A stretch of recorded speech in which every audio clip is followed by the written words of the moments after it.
Olá, alunos, tudo bem? Hoje vamos para mais uma aulinha de língua portuguesa do 5º ano com o tema Usos do verbo no imperativo. A nossa primeira aula de hoje, quinta-feira, dia 12 de novembro de 2020. Eu sou a professora Tatiane e vamos para mais uma aulinha com muita aprendizagem. Vamos lá? Tema da nossa primeira aula de hoje, usos do verbo no imperativo. Nós vamos fazer uma revisão desse assunto, tá bom? Lembrando que hoje, quinta-feira, é dia de praticarmos mais um tipo de leitura do nosso projeto Maratom. Hoje a nossa leitura é aquela leitura em família, a leitura compartilhada, onde você pode dividir a leitura do texto com outra pessoa da família, com um amigo. Vamos lá? O texto de hoje, da nossa semana, se chama Telefones. Vamos lá fazer a leitura? Telefones. Eu gosto de telefonar. Quero telefonar para Samuel. Eu disco o número dele. O telefone de Samuel está tocando. Ouço um som no meu telefone. O som me diz que o telefone de Samuel está tocando. Samuel levantou o fone dele. Eu falo com ele. Ele ouve a minha voz. Um fio do meu telefone está ligado à central. Os fios vão de cada telefone à central. Cada telefone tem um número. Eu disco um número de telefone.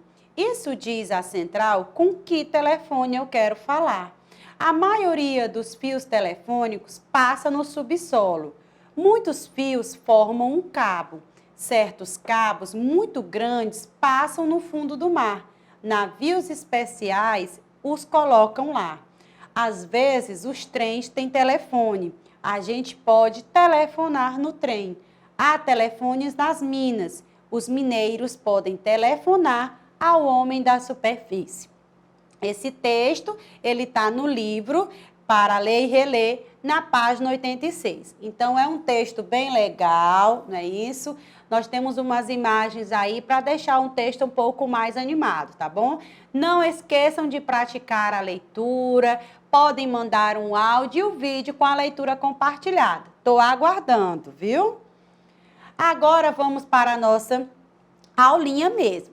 Vou colocar para vocês aqui algumas imagens, tá bom? E vamos destacar palavras e expressões para vocês relembrarem como é que a gente usa, né, o verbo no modo imperativo. Então, olha aqui essa imagem. Outubro rosa, procure seu médico. Previna-se contra o câncer de mama. Aqui era uma propaganda, né, que sempre acontece no mês de maio, é uma campanha de prevenção para que as mulheres, né, se cuidem mais para não ter o câncer de mama. Olha aqui outra imagem. Homem, cuide-se, hoje, amanhã e sempre. Aqui também é uma campanha que o governo faz, né, no mês de novembro, que a gente chama até também de Novembro Azul. Por quê? Porque envolve a campanha de prevenção do câncer de próstata, né? Também para que os homens se cuidem mais. Olha aqui a outra imagem. Fabrique um sorriso. Doe um brinquedo. Todos os brinquedos arrecadados serão doados a instituições sociais. Faça suas doações até o dia 5 de dezembro. Olha aqui essa outra imagem. Vacine-se contra o sarampo. Campanha Nacional de Vacinação contra a poliomielite e contra o sarampo. O dia D da campanha será no dia 18 de agosto de 2018. Faixa etária de 1 a 4 anos. Então, aqui nós temos 4 imagens, né?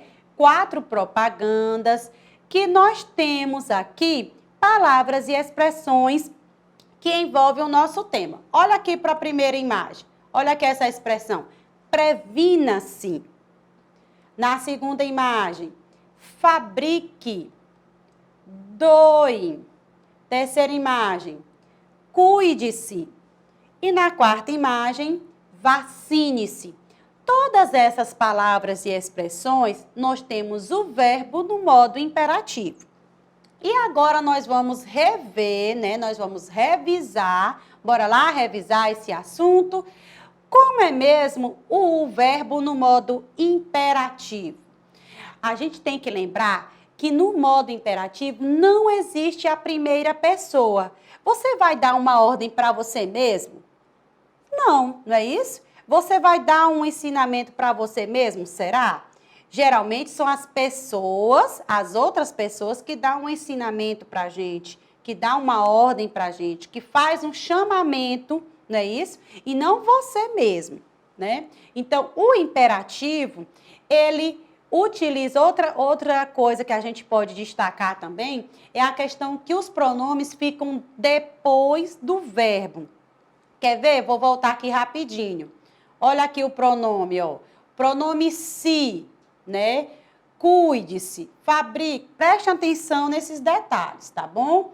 Então, existem dois tipos de imperativo. Existe, vamos lembrar, o imperativo afirmativo e o imperativo negativo. Outra característica importante é que o imperativo ele pode indicar, lembre-se disso, uma ordem, uma dúvida, pode fazer um pedido, uma reclamação, um alerta, um convite, um conselho. Então, todas as vezes que você quiser saber se o verbo está no modo imperativo, aí você se lembra que é uma característica bem importante, né? É o que marca, né, isso, o modo imperativo. Ele sempre vai indicar, expressar uma ordem, uma dúvida, um pedido, uma reclamação, um alerta, um convite e um conselho, né? Aí aqui eu vou colocar para vocês imagens. Preste atenção nessa imagem dessa caneca. Traga-me café agora. Aqui está dando o quê? Será que está dando uma ordem? Fazendo um pedido, né? Favor, use máscara. Obrigado. Aqui eu estou fazendo o quê? Será que eu estou dando uma ordem?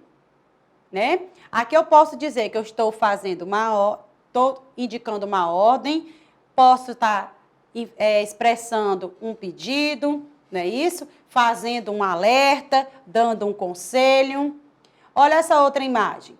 Advogados dos mensaleiros querem adiar julgamento.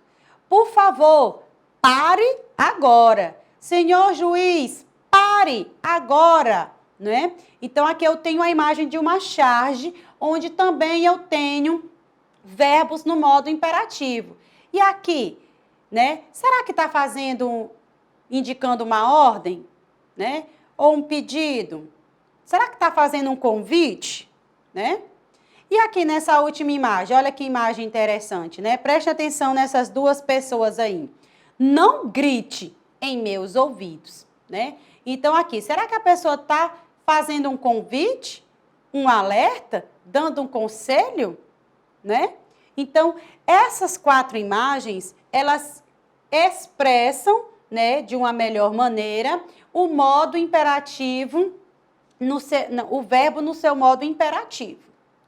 Aí aqui eu vou colocar para vocês, né, um gênero textual chamado receita, tá bom? Onde nós vimos na aula anterior sobre o uso do verbo no imperativo que as receitas, elas trazem verbos no modo imperativo. Vamos lá?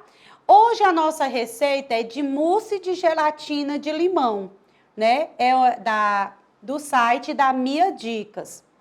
Olha aqui, lembramos também que para você identificar que aquele texto é uma receita, ele possui duas partes, a parte dos ingredientes e a segunda parte que é do modo de preparo. Quais são os ingredientes, os materiais que nós vamos utilizar nessa receita?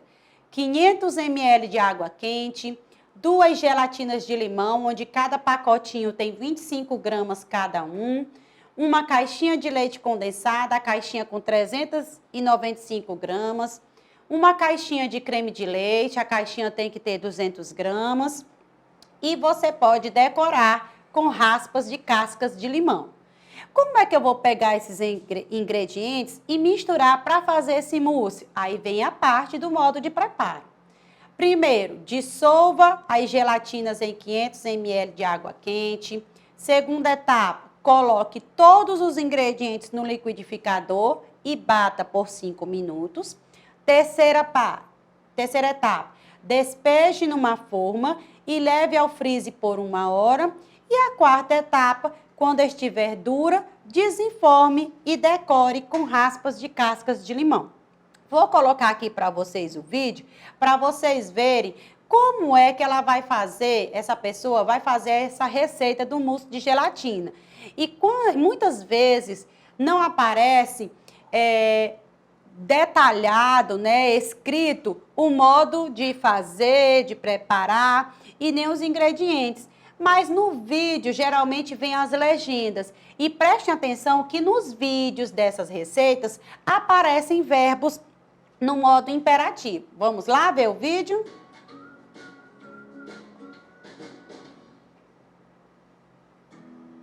Ó, 500 ml de água quente.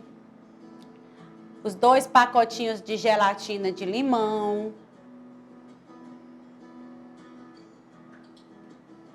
Aí, ó, mexer até dissolver a gelatina. Olha aí a pessoa dissolvendo a gelatina. Coloque a gelatina no liquidificador. Aí, ó, a caixinha de leite condensado. Colocando aí uma caixinha do creme de leite.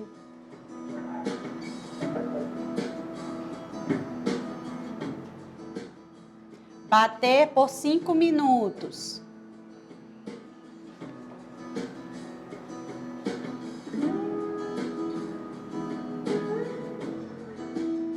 Despeje numa forma. Preste atenção que no vídeo sempre vai misturar a parte do ingrediente com o modo de preparo, tá bom?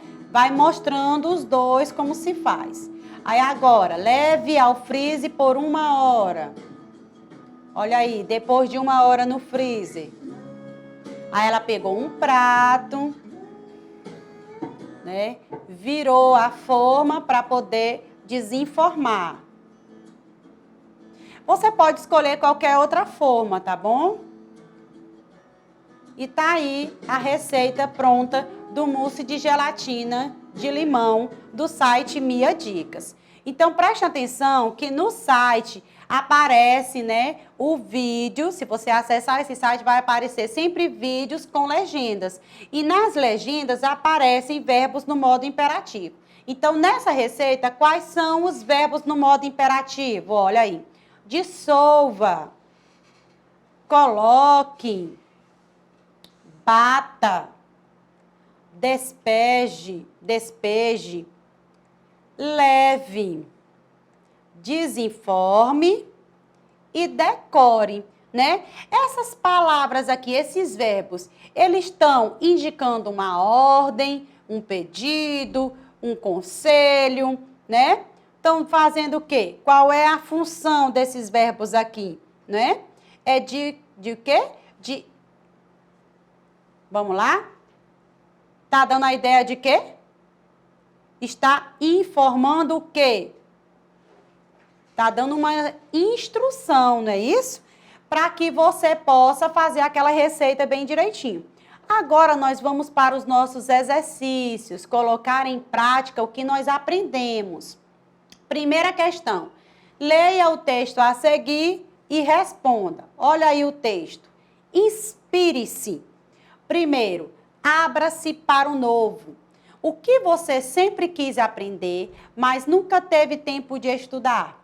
A diversão também está na curiosidade e nas descobertas que vêm por causa dela. Busque cursos e projetos capazes de manter a mente ativa. Segundo, viva do seu jeito. Não se preocupe com o que os outros vão pensar das suas escolhas. É você e mais ninguém quem deve definir os programas que te fazem feliz. Seja realizar uma viagem desacompanhado, seja reunir os amigos em uma tarde de domingo. né? Esse texto, uma parte dele está dentro da revista Todos, que foi lançada nos meses de fevereiro e março de 2019 e está na página 18. Então, vamos fazer a interpretação desse texto.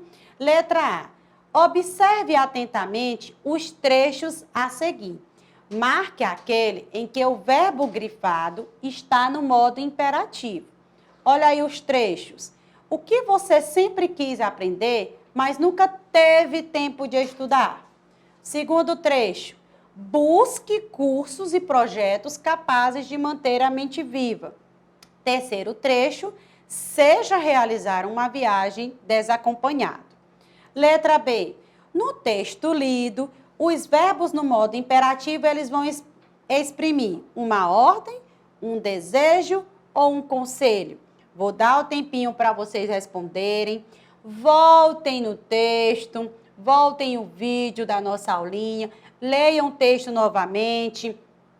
Lembrem-se das dicas, né, das características de quando é que um verbo está no modo imperativo. Então, vamos lá, respondendo a letra A. Qual é o trecho aí em que o verbo grifado está no modo imperativo? É o trecho da segunda frase. Busque cursos e projetos capazes de manter a mente viva. E letra B. No texto lido, os verbos que estão lá no texto, eles estão exprimindo uma ordem, um desejo ou um conselho? Eles estão exprimindo conselhos, não é isso? Muito bem. Agora, vamos para a nossa segunda questão, nosso segundo exercício. Complete o texto com os verbos no imperativo presentes no quadro a seguir. Olha aí os verbos no imperativo. Disponha, leve, desligue, finalize, mexa, quebre, decore, misture, acrescente, reserve, deixe. Lembrem-se, né, que na nossa aulinha anterior, né, no início da nossa aula de hoje, né, eu coloquei para vocês que os verbos no modo imperativo, eles vão expressar o quê? Vão indicar o quê? Uma ordem, um conselho, uma reclamação, uma dúvida, um alerta, não é isso? Pode exprimir isso. E um dos gêneros textuais que utiliza bastante os verbos no modo imperativo são as receitas. Então, eu trouxe aqui, nessa questão, uma receita de um pavê de sorvete. Só que eu coloquei apenas a segunda parte do texto, o modo de preparo, que é onde vem os verbos no modo imperativo. Então, vamos ler aqui para saber onde nós vamos colocar cada verbo desse nessa parte aqui. Olha aí, modo de preparo. Em uma panela, o leite condensado, o leite, a manteiga e o chocolate em pó, em fogo baixo, até começar a engrossar o fogo e o creme de leite. Aí, ó, aqui, o segundo parágrafo. Esfriar os cookies em pedacinhos, uma parte para decorar. Os a uma forma de 24 centímetros com aro removível. Sobre eles, a mistura de chocolate. Com uma camada de sorvete, ao freezer de um dia para o outro, para servir com os cookies reservados e as raspas de chocolate. Essa receita está também na revista Todos, A Vida é Feita de Histórias. Qual é a sua, né? Está na edição de fevereiro e março de 2017, na página 47. Então, eu vou colocar o tempinho para vocês responderem, tá bom? Leiam novamente o texto, né? Prestem atenção nesses verbos, porque a gente também não pode colocar de qualquer jeito. Se você colocar o verbo, né, errado, você pode estar ensinando a receita de forma errada e dar algum problema, não é isso? Então, vamos lá? Completar aqui o modo de preparo dessa receita. Vamos lá. Em uma panela, misture o leite condensado, o leite, a manteiga e o chocolate em pó. Em fogo baixo, mexa até começar a engrossar. Desligue o fogo e acrescente o creme de leite. Deixe esfriar. Quebre os cookies em pedacinhos. Reserve uma parte para decorar. Disponha-os em uma forma de 24 centímetros com aro removível. Sobre eles, acrescente a mistura de chocolate. Finalize com uma camada de sorvete. Leve ao freezer de um dia para o outro. Para servir, decore com os cookies reservados e as raspas de chocolate, né? Preste atenção também quando você for escrever, completar esse texto, né? Se a palavra, né, tiver iniciando a frase, você tem que começar ela com letra maiúscula, tá bom? Então, preste atenção nesse detalhe.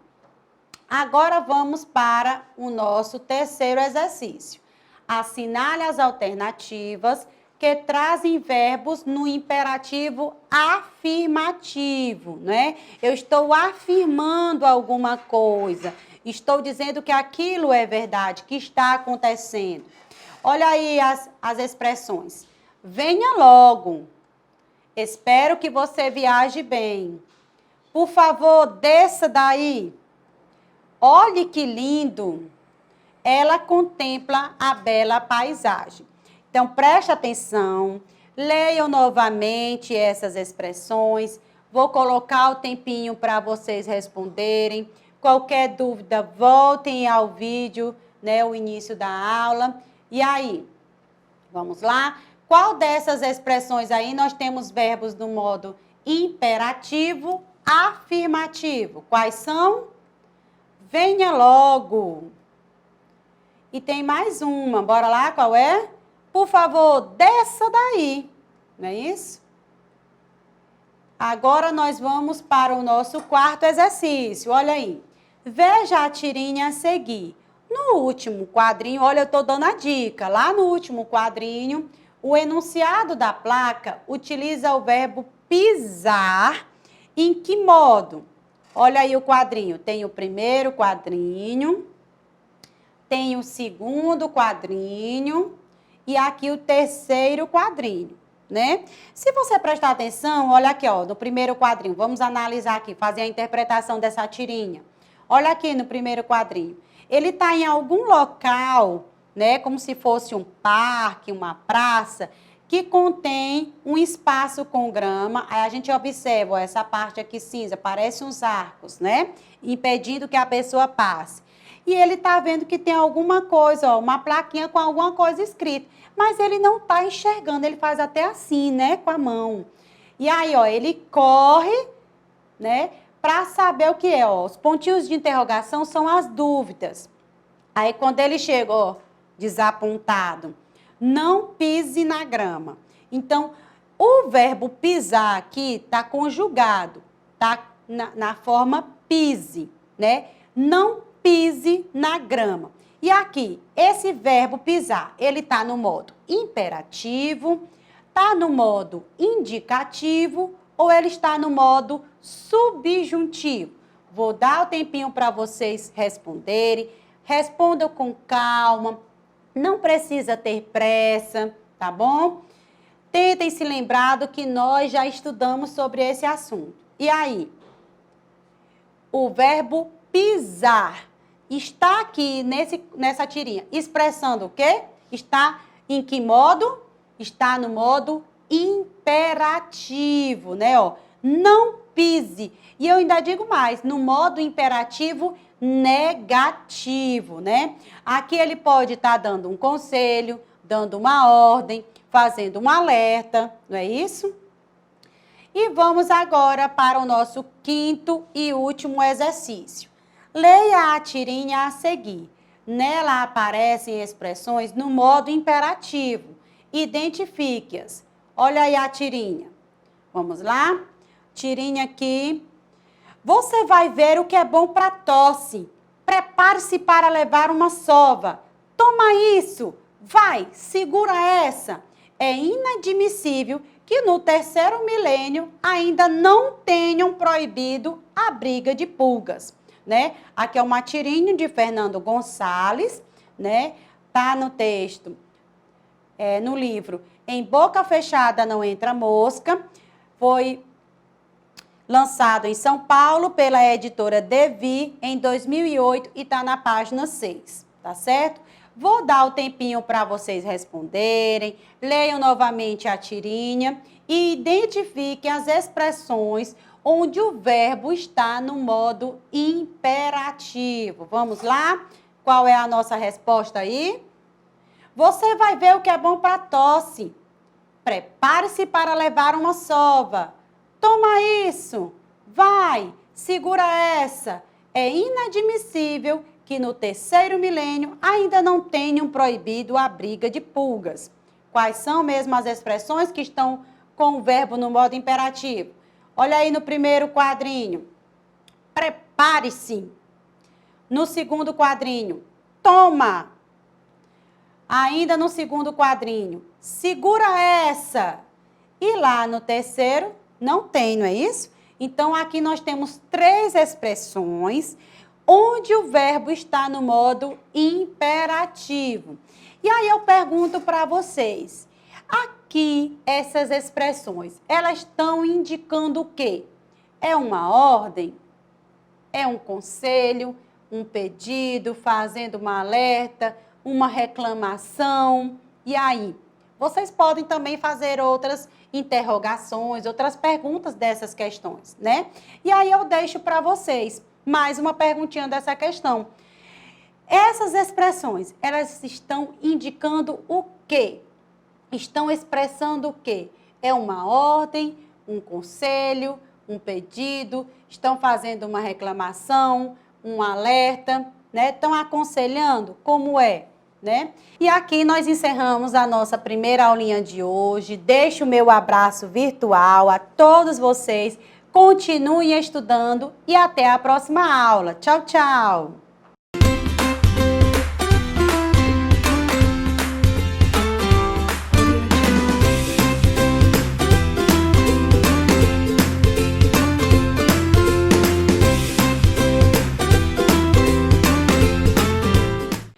Olá, alunos, tudo bem? Vamos para a nossa segunda aulinha de hoje, né? 5º ano, aula de língua portuguesa do ensino fundamental. Hoje a nossa segunda aula, ela vai ser dividida com 2 assuntos que também nós já vimos. Palavras formadas pelo sufixo esa com S e esa com Z e adjetivos pátrios. Lembramos que hoje é quinta-feira, 12 de novembro, olha aí o teminha da nossa aula. Como eu disse, nós vamos dividir essa aula em 2 partes. Vou primeiro revisar o assunto de palavras com esa com S e esa com Z. Aí vamos fazer alguns exercícios. Vamos para a segunda parte, que é do assunto adjetivos pátrios. E aí fazemos a revisão do conteúdo e exercícios. Tá? E aí, todo mundo já me conhece, professora Tatiane. Vamos lá para mais uma aulinha. Conto com a participação de todos vocês. Olha aqui essas imagens, né? Vamos prestar bem atenção nessas imagens. Olha aqui, é uma promoção Beleza na Lata. Compre 3 produtos coqueiro, concorra a 3 carros, 1 por mês. E mais R$300 todo dia. Envie coqueiro para o WhatsApp, aí tá aí o número do WhatsApp, ou cadastre-se no site coqueiro.com.br/promocão, né? A gente lê promocão porque geralmente, né, quando se coloca sites, e-mails, a gente não utiliza os sinais de pontuação, tá bom? Aí aqui, olha essa outra imagem. Novidade, surpresa, chocolate com leite, Nestlé, foto no interior. Quem se lembra aqui, né? Eu comi bastante esse chocolate aqui, era muito gostoso. Olha essa outra imagem. Produtos ideais para todo tipo de limpeza. Olha aí, divisão lavanderia, divisão pisos, divisão higiene pessoal, divisão automotiva, divisão food e divisão institucional. O que ele quer dizer com essas divisões? São os locais, os repartimentos que você pode utilizar. Então, esses produtos você pode usar em lavanderia, né? Por exemplo, máquinas de lavar, né? O tanquinho. Você pode usar em pisos, piso da sua casa. Será que pode usar em piso porcelanato, né? Amadeirado, né? Divisão automotiva. Você pode utilizar também, nós temos produtos aqui para carros, motos, né? Divisão food, né? A parte que envolve alimentos. Será que eu posso usar em restaurantes, em bares, né? E a divisão institucional. Posso usar em empresas, né? Em escolas, em estúdios, tá bom? Aí fala, ó, mais embaixo. A Perol atua em diversos segmentos no desenvolvimento e fabricação de produtos para limpeza pessoal. Perol.com.br. Aí a empresa coloca o telefone, o endereço. E na outra imagem, Embaré, camponesa integral, 400 gramas, leite em pó integral. Então, aqui eu coloquei para vocês 4 imagens. E eu vou destacar algumas palavras, tá bom? E preste atenção nessas palavras. Olha aí, na primeira imagem. Beleza é uma palavra que ela é derivada de belo. Então, belo é um adjetivo e eu formei o substantivo beleza. Quando eu formei a palavra beleza, eu formei com o sufixo esa com z. Olha aqui a outra palavra. Olha aí na embalagem de chocolate. Surpresa, né? Aqui é uma palavra, né? Que ela tem lá no seu sufixo o esa com s. Na terceira imagem, limpeza. Vem de limpo, vem do adjetivo limpo, né? Quando eu formei a palavra derivada, limpeza, eu formei com o sufixo esa com z. E na quarta imagem, camponesa, né? Olha aí, camponesa, vem derivada de campo ou camponês, né? Quando eu formei a palavra camponesa, eu formei com o sufixo esa com s. E aí, tentem se lembrar da aula anterior que nós falamos sobre palavras derivadas com esses sufixos, né? E aqui nós vamos revisar. Olha a nossa revisão de hoje com palavras com esa com S e esa com Z, né? Olha aqui as dicas. Coloquei aqui umas dicas bem interessantes para você nunca mais esquecer. Sufixos esa com S. Quando é que eu vou usar esse sufixo esa com S? É quando aquela palavra se referir à nacionalidade, à origem ou a procedência de alguma coisa. Colocar aqui para vocês exemplos. Olha aí, exemplos em frases. Maria nasceu na França. Ela é francesa. Então, francesa vem de França, francês. E aí, nesse caso aqui, como se refere à nacionalidade, eu vou escrever o sufixo esa com S. Olha aí a segunda frase. Joana mora no campo. Ela é camponesa, né? Camponês, camponesa. Essas palavras, elas são escritas com o sufixo esa com S. Por quê? Porque vem da sua origem ou da sua procedência, né? Terceira frase. Esta mala veio da Holanda. Então, ela é holandesa. Então, eu tenho aqui, né, mais uma palavra derivada desse sufixo esa com S. Agora, vamos para a dica de palavras com esa com Z. Quando é que a gente utiliza o sufixo esa com Z? Quando aquela palavra se une a adjetivos que vão formar substantivos abstratos. Mas, professor, o que é mesmo um substantivo abstrato? É aquele substantivo, é aquela palavra que, por exemplo, você não pode pegar, né? Por exemplo, como uma mesa, uma cadeira, mas você sabe que aquela palavra existe, tá bom? Olha aqui os exemplos em frases. A modelo tem uma beleza indescritível. A palavra beleza vem do adjetivo belo, né? Então, esse substantivo, né, beleza, é um substantivo abstrato, porque você não consegue pegar, mas você sabe que existe. Então, como eu formei um substantivo a partir de um adjetivo, essa palavra vai possuir, no caso, beleza, o sufixo esa com z. Olha aqui a segunda frase.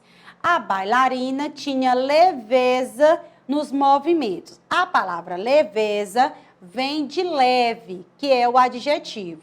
Como eu formei um substantivo a partir do adjetivo, leveza vai ter o sufixo esa com z. E a terceira frase. Eu tenho certeza que ela viaja ainda hoje. A palavra certeza, ela vem derivada da palavra certo. Certo é um adjetivo. Como eu formei um substantivo a partir de um adjetivo, eu vou usar o sufixo esa com z, né? Então, eu vou voltar bem aqui, rapidinho, só para vocês gravarem e vocês podem anotar isso aí no caderninho de vocês. Quando é que eu uso o sufixo esa com s? Quando aquela palavra se refere à nacionalidade, origem ou procedência. E quando é que eu uso o sufixo esa com z? Quando aquela palavra se une a adjetivos para formar substantivos abstratos. Agora, olha a dica. Olha aqui a dica que eu vou dar. Sufixo esa forma substantivos. Olha os exemplos. Leve, leveza. Sutil, sutileza. Grande, grandeza. Aqui são só alguns exemplos, tá bom? E quando é que eu uso o sufixo esa com s?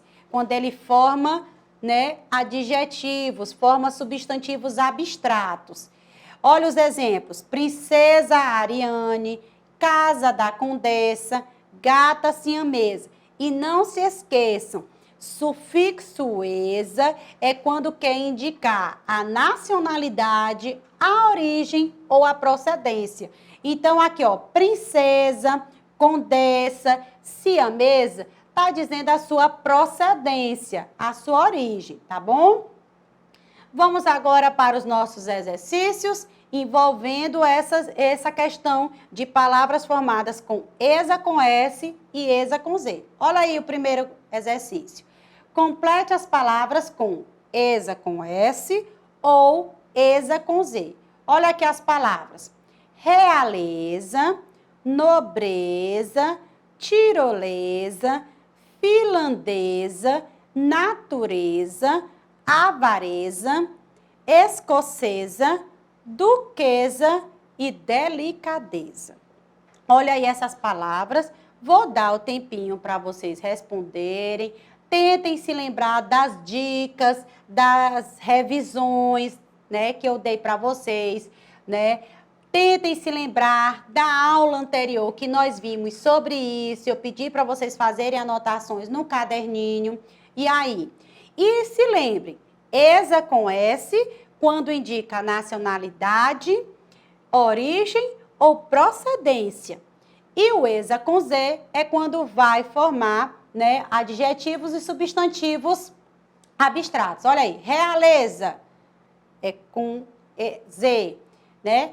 Nobreza é o esa com Z. Tirolesa com S. Finlandesa com S.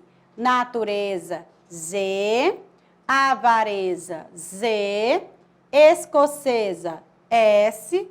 Duquesa S. Delicadeza Z. Agora vamos para o nosso segundo exercício. Observe as palavras abaixo e circule as que se referem à nacionalidade. Então, se a palavra se refere à nacionalidade, eu vou escrever essa palavra com o sufixo esa com S ou esa com Z, não é? Então, vamos lá. Olha aí as palavras. Francesa, japonesa, escocesa, baronesa, princesa, marquesa, chinesa, duquesa, consuleza. Né? Nós temos 9 palavras. Né? E quais dessas palavras elas estão se referindo à nacionalidade? Vou dar o tempinho para vocês responderem. E olha a dica que eu vou dar, o lembrete. Se a palavra está se referindo à nacionalidade, ela vai ser escrita com o sufixo esa com S. Ah, professora, mas todas aí estão terminando com o sufixo esa com S. Sim, mas qual delas se refere à nacionalidade? Quais são? Francesa, né? Que vem da França, japonesa, do Japão, escocesa, da Escócia, tá? Tem mais alguma? Chinesa, que vem da China. Então, aqui eu estou dizendo que essas palavras são referentes à nacionalidade, né? Vamos para o nosso terceiro exercício. Leia o haikai abaixo e sublinhe, quer sublinhar? Passar um tracinho embaixo da palavra. Nós vamos sublinhar a palavra que é derivada do adjetivo belo. Olha aí o haikai. Acenda a luz de leve. Eu lhe mostro uma beleza. A bola de neve. Aqui o autor é Bachot, foi traduzido por Paulo Leminski em 1998. Então, olha aí, vou dar o tempinho para vocês responderem. Preste atenção, leiam novamente aí o texto e me digam qual dessas palavras ela é derivada do adjetivo belo. Qual é? Beleza. Se eu tenho um adjetivo e eu formei um substantivo abstrato, aquela palavra eu vou escrever o sufixo com esa com z. Muito bem. Agora nós vamos revisar, começar a segunda parte da nossa aula, que eu falei para vocês no início. Né? Então, nós vamos revisar aqui o assunto de adjetivos pátrios. Quem é que se lembra? Olha aqui as dicas, as características principais. Os adjetivos pátrios, eles são empregados para caracterizar pessoas ou coisas de acordo com as suas origens, levando em consideração países, continentes, cidades, regiões, entre outros. Vou colocar para vocês aqui alguns exemplos em frase. Olha aí a primeira frase. Adoro as praias piauienses. Quando eu digo piauienses, eu estou me referindo ao estado do Piauí. A segunda frase. O aroma do pão francês é excelente. Quando eu digo francês, eu estou me referindo ao país França. E olha a terceira frase. O povo teresinense é muito simpático. Quando eu digo teresinense, eu estou me referindo à cidade de Teresina. Então, aqui, ó, piauienses, francês e teresinense são expressões que eu utilizei, que foram empregadas usando em consideração um estado, um país e uma cidade. Como eu fiz essa referência, eu posso dizer que essas palavras piauienses, francês e teresinense são adjetivos pátrios, tá bom? E agora, olha aí. Olha esse mapazinho. Lembram que eu mostrei para vocês na aula anterior que os adjetivos, eles eram mais para a questão de curiosidade, e aqui nós vamos reforçar. Eu trouxe o mapa do Brasil e para cada estado você tem um adjetivo pátrio. Vamos fazer a leitura dele? Olha aqui, ó. Roraima, roraimense. Amapá, amapaense. Faltou aí, né? Pará, paraense. Maranhão, maranhense. Ceará, cearense. Piauí, eles não colocaram. O nosso estado do Piauí é piauiense, né? Bahia, baiano. Rio de Janeiro é fluminense, mas tem aquela questão. Se for em relação ao estado, é fluminense. Se for em relação à cidade do Rio de Janeiro, é carioca. São Paulo, né? Paulista. É em relação ao estado ou em relação à cidade de São Paulo, né? Tem essa questão. Se for em relação ao estado, é paulista. Se for em relação à cidade, paulistano. Paraná, paranaense. Brasília, brasiliense. Acre, acreano. Amazonas, amazonense. Aqui nesse mapa não tem todos, porque é só mais para uma questão de curiosidade. Mas vocês podem voltar, né, na aulinha anterior, que eu coloquei para vocês, e revisarem que lá na aula anterior, sobre adjetivos pátrios, nós vimos os adjetivos de cada estado. Aqui é só para vocês relembrarem e saberem que cada estado você tem um adjetivo pátrio para eles. Vamos lá para os nossos exercícios em relação ao assunto de adjetivos pátrios. Olha aí. Complete seguindo o exemplo abaixo. Olha aí o exemplo. Comida da França, aí eu posso dizer comida francesa. E aí eu tenho loja da Inglaterra, avião do Brasil, jogador do Japão e esporte da Itália, né? O que é que eu quero que vocês façam aqui? Eu quero que vocês substituem, né, a expressão da Inglaterra, do Brasil, do Japão, da Itália. Vocês vão substituir essas expressões por um adjetivo pátrio. Aí preste atenção aqui no exemplo, ó. Comida da França. Eu peguei essa expressão da França e coloquei no lugar dessa expressão o adjetivo pátrio francesa. E lembre-se da concordância com o gênero. Se a palavra for do gênero masculino, o adjetivo pátrio tem que concordar com a palavra, tá bom? Se for do gênero feminino, tem que fazer a concordância com o gênero feminino. Vou dar o tempinho para vocês responderem. Qualquer dúvida, pesquisem na internet, voltem à aula anterior sobre adjetivos pátrios, tá bom? E aí, loja da Inglaterra. Quando eu tirar essa expressão da Inglaterra, eu posso dizer o quê? Loja inglesa. Lá no segundo quadrinho, olha aí. Avião do Brasil. Ao invés da expressão do Brasil, eu posso usar o adjetivo pátrio brasileiro. Como é que fica? Avião brasileiro. Aqui, jogador do Japão. Eu vou retirar a expressão do Japão e vou colocar japonês. Aí fica como? Jogador japonês. E aí a última, esporte da Itália. Eu vou retirar a expressão da Itália e vou colocar o adjetivo pátrio italiano. E fica como esporte italiano. Isso serve para que a gente, na hora de construir um texto, na hora da produção ou na hora de uma interpretação, de uma leitura, a gente não ficar repetindo palavras. Então, se você já colocou loja da Inglaterra, para você não repetir novamente loja da Inglaterra, você pode colocar loja inglesa. Ao invés de você repetir avião do Brasil, você pode dizer avião brasileiro. Ao invés de repetir jogador do Japão no texto, você pode colocar jogador japonês. Ao invés de repetir a expressão esporte da Itália, você pode colocar esporte italiano. E muitas vezes não é nem a questão de repetição. Você faz a leitura de um texto e tem essas palavras: inglesa, brasileiro, japonês, italiano, coreano, piauiense, teresinense, né?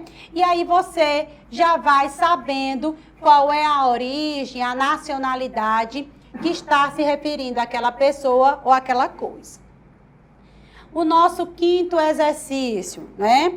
Olha aí. Circule o adjetivo pátrio existente na frase abaixo. Olha aí a frase, né? Uma frase do pensador Eduardo José Abreu Barros, né? Referente à independência do Brasil. Dom Pedro I proclamou a independência do Brasil em 7 de setembro de 1822. Ele não quis voltar com seu pai, Dom João VI, para Portugal. Dom João VI disse que se fosse para o Brasil se separar de Portugal, que pelo menos fosse governado por um português, o qual era seu filho. Dom Pedro I governou por 9, e aí? Aqui essa frase, ela possui um erro, porque é uma imagem retirada da internet e não teve como modificar, tá bom? E aí o erro é só aqui, ó, na palavra independência, que faltou o acento circunflexo, tá bom? Mas nada que vai interferir a nossa aula. Então, qual é o adjetivo pátrio que nós temos nessa frase, né? E aí, vou dar o tempinho para vocês, né, responderem. Qual é o adjetivo pátrio? Português. Olha aí, né? Português vem de quê? Se refere a quem? A Portugal, ao país, não é isso? E agora nós vamos para o nosso sexto e último exercício. Olha aí, sexto exercício. Leia a HQ a seguir. O que é a HQ mesmo? História em quadrinhos. Então vamos lá. Olha aí a nossa história em quadrinhos. Suriá, a gata do circo. O Daniel é francês. O Fred é nigeriano. O Curis é alemão. Gaspar é do Marrocos. A Úrsula é argentina. E eu sou do Brasil. Como vocês conseguiram torcer juntos na Copa? Brigando o tempo todo. Foi pênalti. Estava impedido. Ai, o juiz roubou. Né? É bem interessante aqui essa história em quadrinhos aqui, né? O que é que eu quero que vocês façam aqui? Respondam nessa história em quadrinhos. Olha aí, vamos fazer a interpretação. Por que Luca perguntou a Suriá como ela e os animais do circo conseguiram torcer juntos na Copa do Mundo? Por que será que ele fez essa pergunta? Letra B. Nessa HQ, nessa história em quadrinhos, há alguns adjetivos pátrios. Eu quero que você identifique quais são eles. Vou dar o tempinho para vocês responderem. Leiam novamente a história em quadrinhos, tá bom?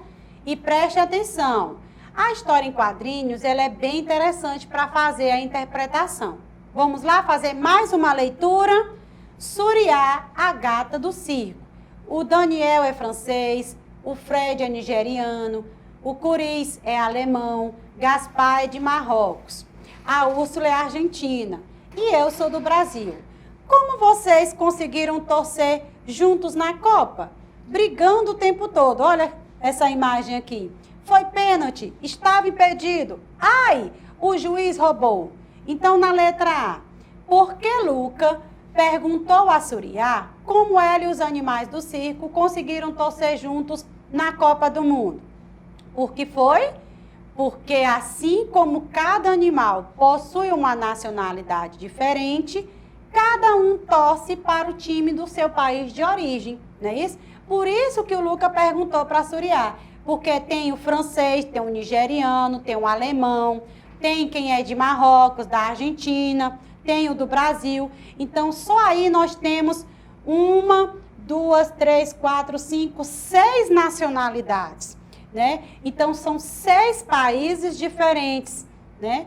Então, cada um vai torcer para o seu país de origem, não é verdade? Letra B. Nessa história em quadrinhos, ou seja, existe, né? Nós temos alguns adjetivos pátrios. Quais são eles? Francês, porque vem da França, nigeriano, da Nigéria, alemão, Alemanha, Argentina, vem da própria Argentina, tá bom? E aqui nós encerramos na nossa segunda aulinha de hoje, revisando o assunto de adjetivos pátrios e palavras formadas com ESA com S e ESA com Z. Vamos continuar cuidando do nosso mundo, cuidando do nosso país, da nossa cidade, da nossa saúde. Até a próxima aula. Tchau, tchau.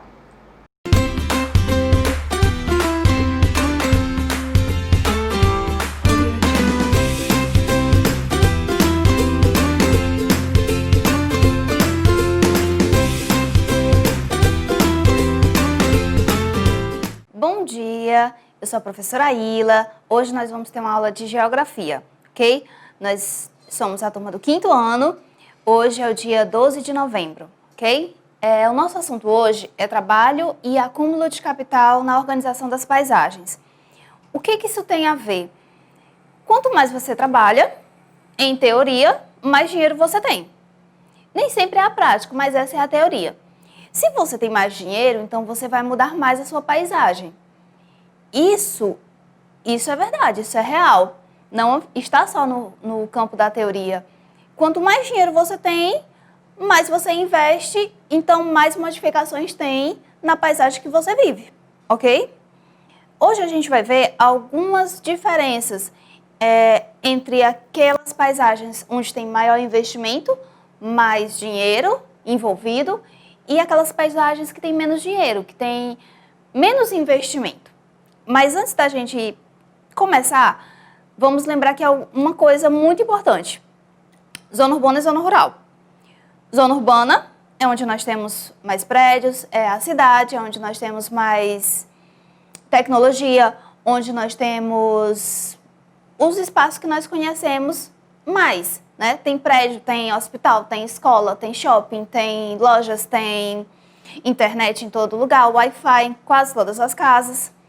E zona rural não, é o campo, é onde tem mais plantações, onde tem mais criação de animal, onde tem uma maior produção de produtos alimentícios, normalmente, tanto vegetais quanto animais, ok? Nossa habilidade hoje é compreender que as formas de produção e a distribuição desigual de capital geram paisagens distintas, tanto no espaço urbano quanto no espaço rural. Olha o que eu falei, a distribuição desigual de capital, ou seja, de dinheiro, vai gerar uma diferença de paisagens. Quanto mais dinheiro você tem, mais você investe, mais você modifica a sua paisagem. Quanto menos dinheiro você tem, menos você investe, mais natural é a sua paisagem, ou seja, menos modificações. Vamos começar. Nós temos aqui dois tipos de produtor. Nós temos o produtor de subsistência e o produtor comercial. Isso aqui é zona rural. Já dá para imaginar onde é que tem maior investimento e onde é que tem menor investimento. Onde é que tem mais dinheiro envolvido e menos dinheiro envolvido. Tá, tia, mas o que é produtor de subsistência e o que é produtor comercial? Produtor de subsistência é aquele produtor rural que ele trabalha para a sua própria família, para a sua própria casa, para os seus familiares, para receber uma pessoa, para receber algum amigo em casa. Tanto que você vê, a parte dele, a produção dele, é essa parte verde aqui e ele está trabalhando sozinho. Ele, a enxada dele, dá conta do recado, dá conta do serviço. Já o produtor comercial, não. Ele é bem diferente. É um produtor que ele vai produzir, não é só para ele, é para vender para as outras lojas, para vender para outras fazendas, é para vender para fora do país, para a exportação, que é um conceito que a gente vai ver com o tempo. Observem que é totalmente diferente. Enquanto no produtor de subsistência ele dá conta do recado sozinho, no produtor comercial precisa de uma máquina, precisa de mais pessoas trabalhando. Só um trator não resolve. Tem que ser um, tem que ser dois, tem que ter uma pessoa lá dentro observando o desenvolvimento das máquinas, tem que ter o técnico de manutenção, já apostos caso dê algum problema no trator, tem que ter uma pessoa monitorando a qualidade do solo, a qualidade dos materiais que estão sendo retirados e os materiais que estão sendo colocados na produção. E a gente tem também o tamanho da produção, o tamanho da propriedade. Enquanto aqui o senhorzinho está sozinho, dando conta do seu recado, do seu quintal, já no produtor comercial não. Tem essa parte, tem a parte de trás, tem a parte do outro lado, tem uma parte do outro lado. A diferença é o tamanho. O produtor de subsistência, ele tem uma pequena produção para ele e a família dele, e o produtor comercial tem uma grande produção para ele, a família dele, o comércio da esquina, para a fazenda do outro lado da cidade e para os seus compradores de outros estados e até de outros países.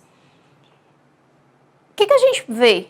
Tamanho é diferente, o investimento é diferente E a forma de você trabalhar também é diferente. Por quê? Aqui o senhorzinho está sozinho. Dá conta do recado, vai na calma, totalmente tranquilo. Enquanto no produtor comercial é o tratorzão de cedo à tarde, dia após dia, para dar conta do recado. Foi o que eu falei. É o baixo poder de investimento e o alto poder de investimento. O que é investimento? É a quantidade de dinheiro que você pode colocar naquele negócio. É o quanto de dinheiro que você pode pagar para ter mais recursos, para poder plantar mais, para poder crescer mais, pagar funcionários ou não pagar. No caso do baixo poder de investimento, nós temos o casal, a senhorinha com o jumentinho e o senhorzinho com o seu cavalo. A senhorinha na sua carroça, levando a produção que teve daquele quintal, daquela faixa de terra que ela conseguiu produzir na casa dela. Nós temos também que a estrada não é essas Coca-Cola de boa. Nós temos também que a produção a gente nem consegue ver. Olha só, vê ela, mas não vê o que tem atrás dela. Pode ser um saco de grão, pode ser um fardo de feno, pode ser alguma coisa pouca que ela está levando para o mercado para poder trocar por um produto que ela esteja precisando. Já no produtor comercial, onde tem alto poder de investimento, onde tem muito investimento, nós vemos o trator novinho do ano, nós vemos uma caminhonete para levar a sua produção, nós temos o carrinho para curtir de noite e nós temos a produção aqui, ó, campinho verde, tudo bem irrigado, ou seja, com bastante água para ficar tudo verdinho, tudo bonito. A estradinha aqui bem ajeitadinha.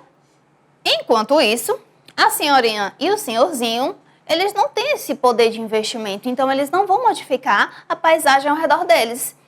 Eles têm aquele dinheiro para investir na própria propriedade, na sua própria fazenda. Eles têm o dinheiro para investir nesse lugar aqui. Então, eles vão investir somente no quintal deles.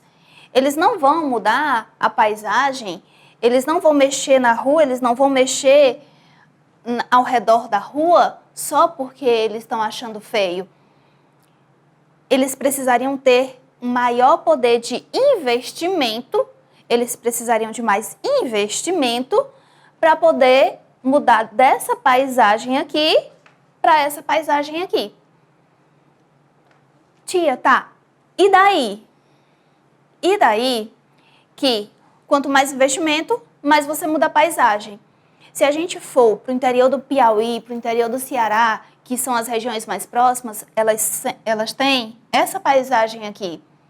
É muita areia, é o céu claro, são as colinas, os montes bem descampados, com mato mesmo, seco na maior parte do ano.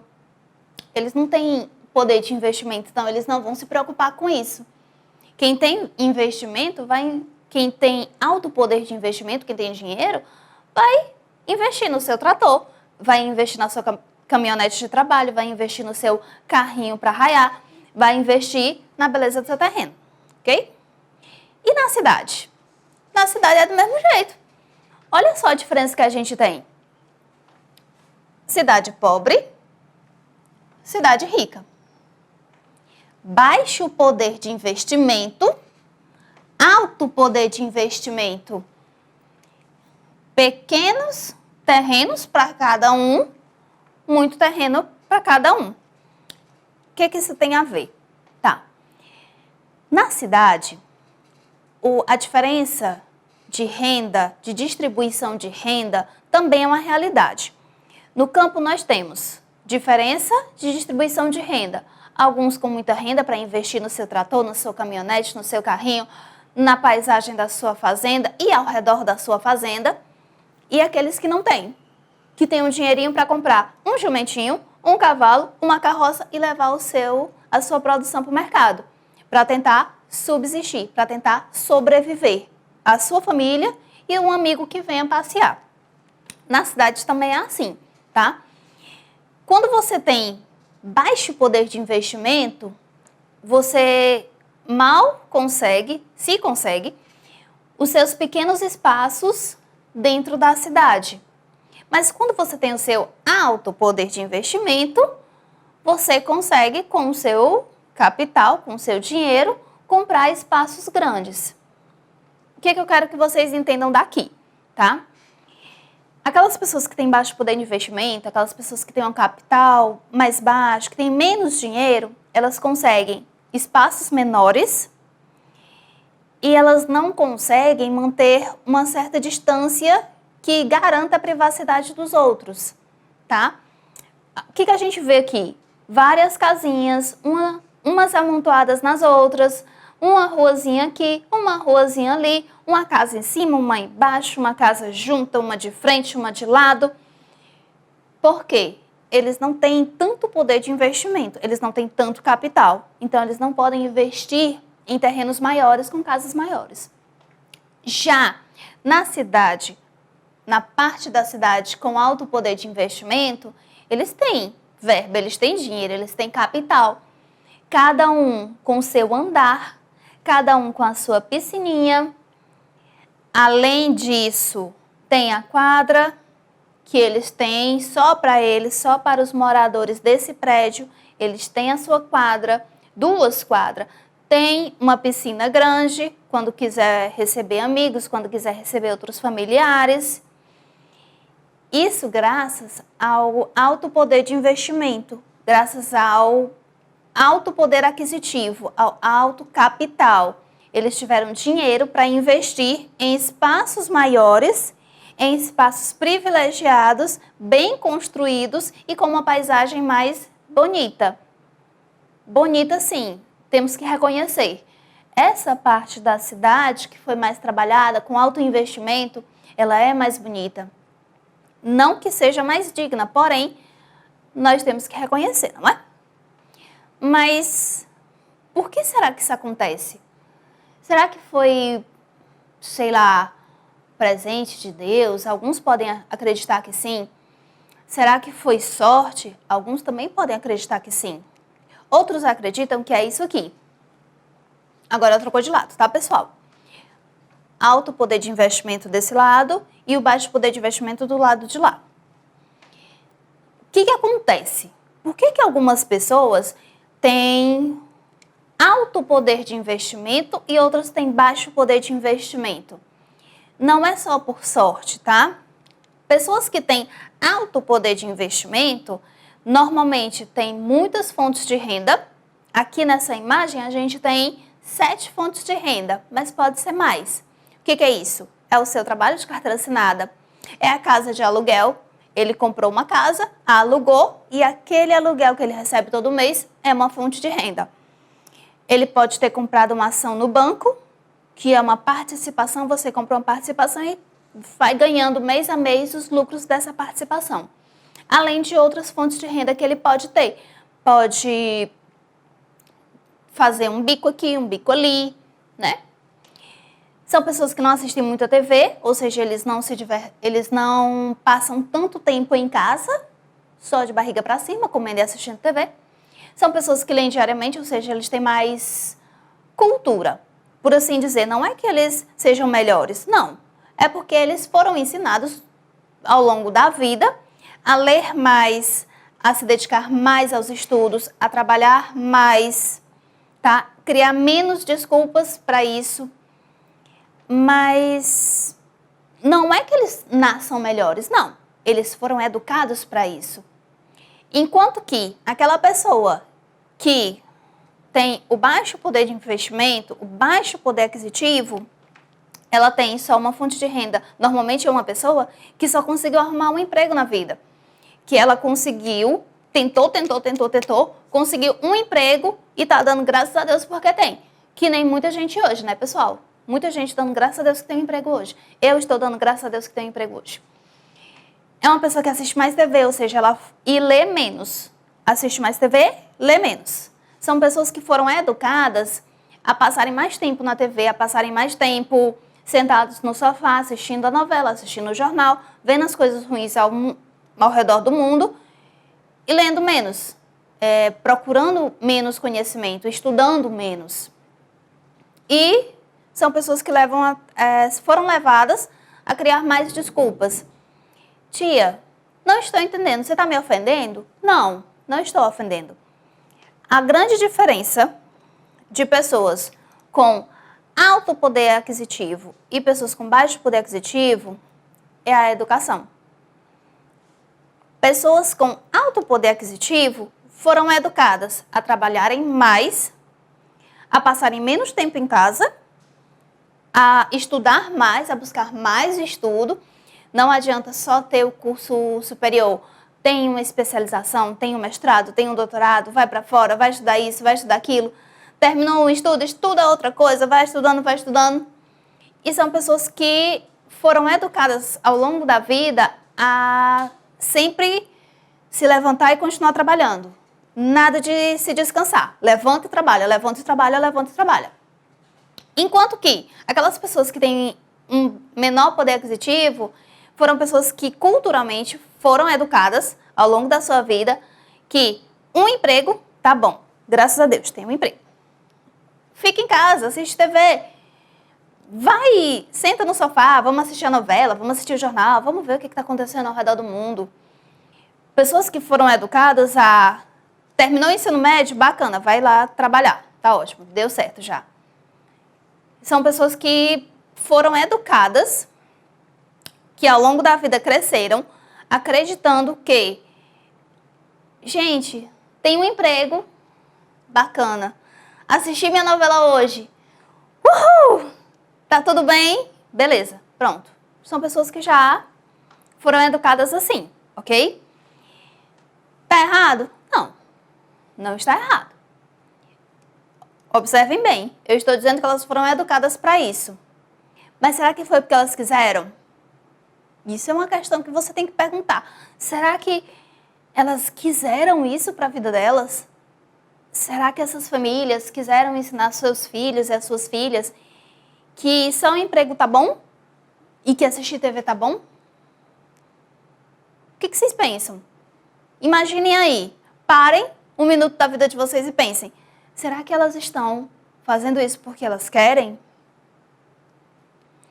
Não.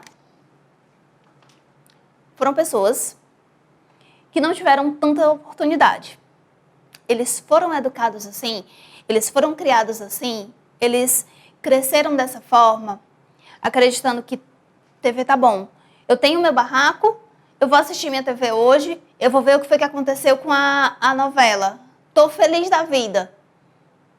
Não foi porque eles quiseram. Isso foi uma cultura que foi imposta a eles.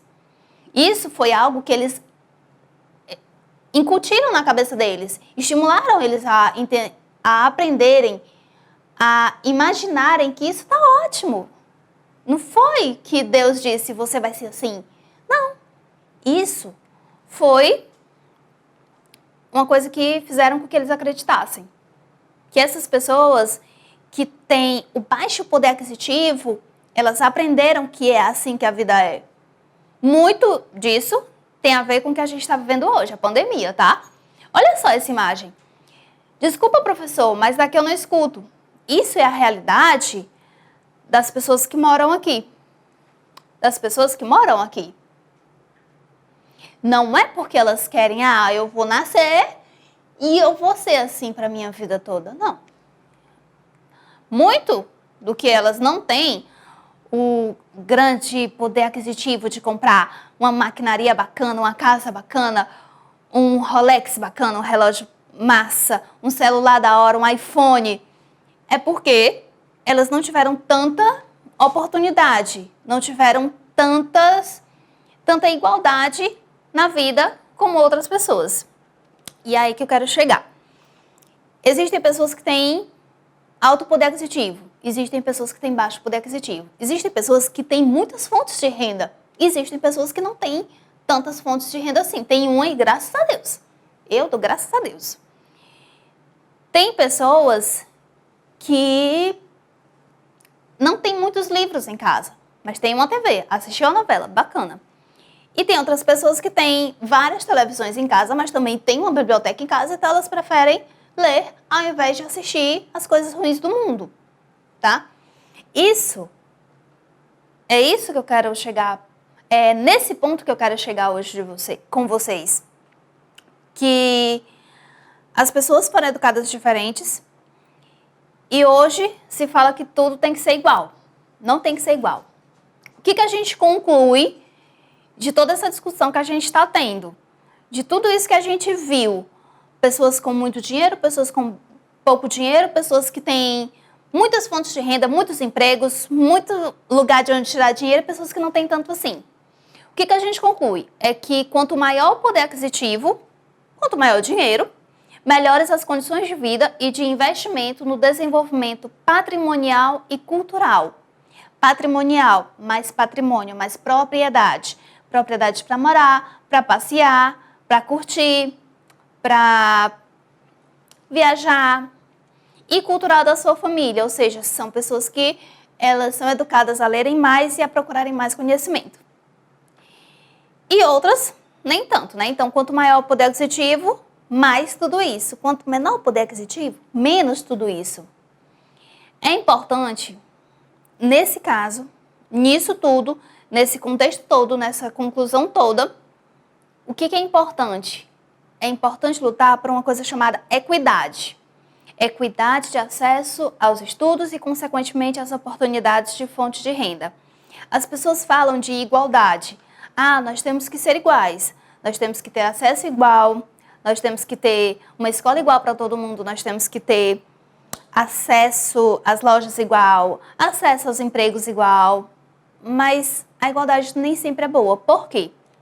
Igualdade é quando a gente dá às pessoas as mesmas oportunidades. Olha só aqui, os 3 meninos estão tendo as mesmas oportunidades. Eles têm a caixa do mesmo tamanho, da mesma altura, para subir e conseguir assistir o jogo lá fora, do outro lado da cerca. Mas só que a gente pode ver, né? Tem um, tá de boas, ele tá vendo tranquilo. O do meio tá tendo uma pequena dificuldade, mas ele tá conseguindo assistir. Já o terceiro, coitado, não teve a menor chance. A oportunidade foi igual. Ele recebeu um caixote do mesmo tamanho dos outros, mas só que ele é mais baixo, então ele não consegue. Isso aqui é a igualdade. Quando eu falo de equidade de acesso, é quando você dá oportunidades diferentes para que todos tenham acesso igual. Que é isso? O que é equidade? Adaptar as oportunidades deixando-as justas. Esse primeiro, ele é mais alto, ele não precisa de caixote. Ele pode ficar sem esse caixote e ainda assim ele vai conseguir assistir. O do meio, ele estava tendo uma pequena dificuldade, mas ele estava conseguindo assistir o jogo. Então, um caixote foi o suficiente para ele. Já o terceiro, quando era só um caixote, ele não conseguia assistir.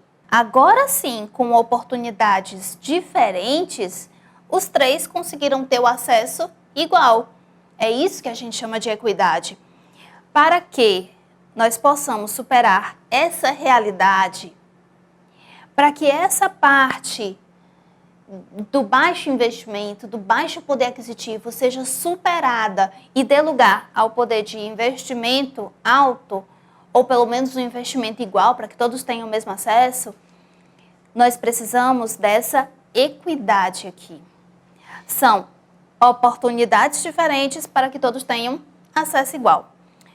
Vamos resolver algumas questões para ver se vocês estão antenados com o que eu expliquei. Primeira questão. Qual ou quais as principais diferenças entre o produtor de subsistência e o produtor comercial? Aquele produtor de subsistência é aquele que produz no seu quintal. Produz para ele comer, para sua família comer, para o seu amigo que vem visitar. Já o produtor comercial é aquele que produz para fora, tá? A diferença é o tipo de roupa, é a cor da pele e o tipo de cabelo, é a forma de falar, ou é o poder de investimento na propriedade e o público-alvo de sua produção?